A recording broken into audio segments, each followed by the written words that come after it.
If you're thinking about selling your home yourself without an agent, the math probably looks pretty compelling right now. Skip that commission, save the 25 or 30,000, whatever that may be, and put it straight into your pocket. It's a completely logical thing to think, and we're going to start this video by making the best possible case for doing exactly that, because we've actually done it ourselves. We sold our first home as a for sale by owner. We know exactly what works, what doesn't, and what nobody tells you before you start. By the end of this video, you'll have the full picture, the real numbers, the real trade-offs, and honestly, the reason that experience is a big part of why we do what we do today. Then you can decide for yourself. Brian and Suzanne Maccabee with the Live Play WNC team. Our peak home selling system is built around one thing most agents skip, making sure you actually understand the numbers before you make any decision. Because here's what we see all the time. Homeowners in Henderson County are sitting out on real significant equity, in many cases more than they realize, and they're not moving forward because the financial picture feels a little unclear. So today we're going to make it very clear. Let's walk through all this together. Let's make the strongest possible case for selling your home yourself. And we made it because we're not making this argument theoretically, we've lived it. When we sold our first home, we went the FSBO route, as it's commonly referred to. And honestly, we approached it very seriously. We built a custom website for the property. We figured out how to get our home listed on the local multiple listing service, or MLS, so it had real exposure, not just a yard sign and a Facebook post. We marketed it the way we would have wanted it marketed if we had actually hired a real estate agent. And we got great results. Local agents were actually reaching out to recruit us because of how we handled marketing. That felt pretty good. So the core logic of for sale by owner, or FSBO, is sound, and we'll stand behind it. If a home sells for $450,000 and total commission is 5.5%, as an example, that's $24,750 going to agents. If you sell it yourself, you keep that money. On paper, FSBO should put an extra $24,750 in your pocket. That's a real number, and it's not nothing. The second argument for FSBO is that you know your home better than anyone. You know what you love about it, what the neighborhood feels like at 6 in the morning when the mist is coming off the mountains, what it's like to watch the leaves change from your front porch. No agent is going to sell those things with the same authenticity that maybe you can.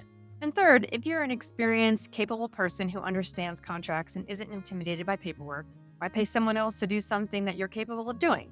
We thought exactly that. And like we said, the marketing side of it, we genuinely nailed. But here's where the story gets a little real and a little honest, because what we didn't fully anticipate, even with all the preparation we put in, is what the process actually costs you beyond the commission. And that is the part most FSBO guides and advocates don't really talk about. For 2 months, selling at home became our second full-time job. We are not exaggerating. Coordinating showings, following up with buyer's agents, scheduling and managing feedback, handling the attorney process, responding to offers, navigating the contractual deadlines. Every piece of it landed on us, on top of everything else we were already doing in our lives, the packing and the organizing. And the jobs. And the job. We were good at it. We were organized, we were motivated, we treated it like a project. But even with all of that, there was something we couldn't fully prepare for. And that was the anxiety of not completely understanding the legal aspects of the transaction. Where we sold is an attorney state, very much like North Carolina, which helps. But the contract, the contingencies, the legal terms, legalese, knowing what was negotiable and what wasn't, understanding where we were actually agreeing to, that just created a level of stress that we didn't really anticipate. And here's the other thing we'll be honest about. The market when we sold was significantly more seller-friendly than it is today. Inventory was tight. Buyers had few options. A home that showed well and was priced reasonably moved quickly. That tailwind made our FSBO work in a way it might not have in a more balanced market like the one Henderson County is in right now, where buyers have 190 active listings to choose from in the zip code alone, and days on market are averaging about 90 days. We share all of this not to talk you out of a FSBO before we've shown you the data. We share it because we want you to go in with a complete picture, which is exactly what we didn't fully have when we started. Now let's look at what those numbers actually show. The National Association of Realtors 2025 Profile of Home Buyers and Sellers tracks FSBO outcomes nationally every single year. And here's what this year's data shows. FSBO's homes, or homes where the homeowner tried to sell it themselves, sold for a median of $360,000 in 2024. Agent-assisted homes sold for a median of $425,000. That's a $65,000 gap, not the $24,750 we were talking about before. That is $65,000. Let that land for a second. The seller who went FSBO to save roughly $25,000 in commission ended up with a home that sold for $65,000 less than the agent-assisted median.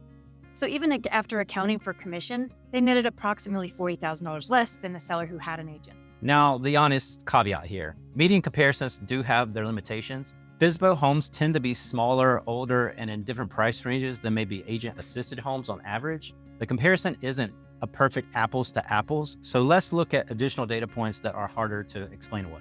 A clever real estate survey found that 64% of FSBO sellers did not achieve their desired sales price. Not 64% who got less than the market value, 64% who didn't hit the number they personally set out to get. And 47% said that they cried at some point during the process. Nearly half. We can personally tell you that the stress is real, even when things are going well. And when they're not going well, it's even more so. And homeowners that try to take the for sale by owner route is at an all-time low nationally. Only 5% of all homes sold in 2025 were FSBO, and that's down 21% from 1985. Sellers have been researching the question for 40 years, and the market has consistently concluded that the math doesn't work the way it looks on paper. So why does the gap exist? There are 4 specific reasons. Pricing. This is the biggest driver. Pricing a home accurately in Henderson County requires real-time comparable sales data and the ability to interpret what the market is doing right now. For sale by owners are consistently overpricing or underpricing. Overpricing leads to sitting on the market, which leads to price reductions, which signals to buyers that something might be wrong with the home.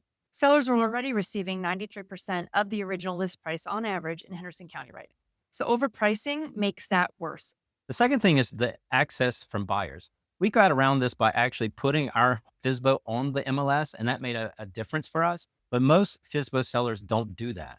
And even with MLS access, you still, as the homeowner, have to create all of that information, including the description and how you're going to market your home. In a market where 37% of buyers are coming from outside the region and finding homes through online search and agent relationships, that full MLS exposure with professional marketing behind it reaches a meaningfully larger buyer pool. Next up is negotiation. When a buyer's agent submits an offer on a for sale by owner home, there's an information asymmetry. The buyer's agent negotiates real estate transactions every day. They know exactly how to structure contingencies in their buyer's favor and how far to push. The FSBO seller is emotionally invested in negotiating alone. That asymmetry shows up in concessions, repair credits, and closing cost contributions, not always in the headline price.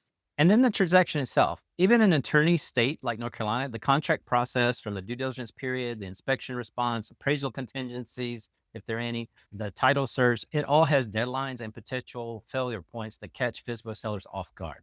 We felt this ourselves and we were prepared. Sellers who aren't prepared feel it even more so. To be completely fair, for sale by owner makes sense in specific situations. If you already have a buyer identified, a family member, neighbor, or colleague with genuine interest, you're not really marketing at all. You're handling paperwork on a deal that's already done. In that case, a real estate attorney is the main thing that you need.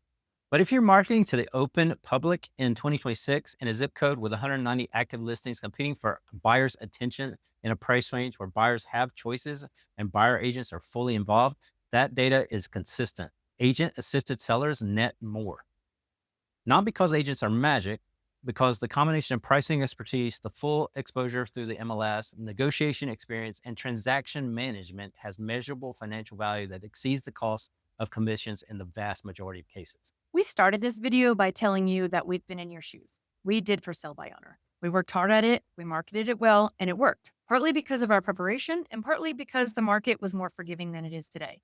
And that experience is genuinely part of why we got into real estate. We loved the process. What we didn't love was 2 months of it being our full-time job on top of our normal day jobs. The anxiety of navigating those legal aspects we weren't fully sure about because you don't know what you don't know. And knowing in hindsight that we were working without the safety net of someone who does that every day. And that's part of the commission savings that is never accounted for. So if you're still considering for sale by owner, we respect that completely. What we'd ask is one thing. Let us have a conversation with you first. Let us show you what your home is worth, what your estimated net proceeds look like with professional representation, and what the process actually involves, side by side with that for sale by owner scenario. Then you can make your own decision with the full picture. That conversation is free and it takes about 30 minutes and you'll walk away knowing exactly where you stand either way. The link below takes you to our consultation calendar. Thank you for watching, and let's get you on the path to sold.